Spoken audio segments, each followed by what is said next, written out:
C'est-à-dire vous gagnez en gros 40 € sur 8 ans. Voilà, c'est ça se gaver, je suis pas sûr.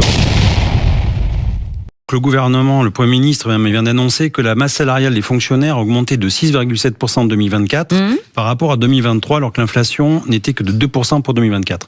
Donc en fait, ils sont en train de nous expliquer qu'on s'est gavé, voilà, on a été augmenté, ça coûte très très cher à tout le monde, etc.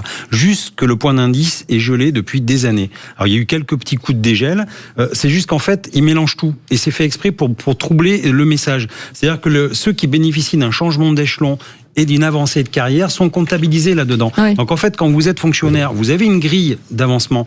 Juste pour info, par exemple, la catégorie C, qui est la plus humble d'entre nous, c'est les plus précaires, qui représente 39% des fonctionnaires.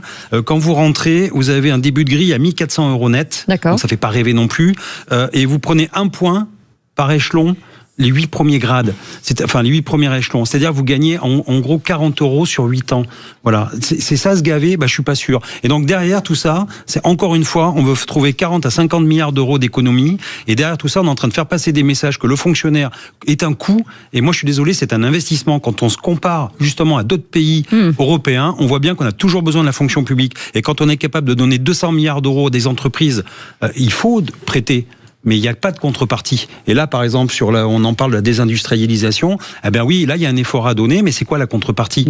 C'est de maintenir, effectivement, le travail en France et non pas de l'envoyer faire des recherches en Inde, aux États-Unis ou ailleurs. Voilà.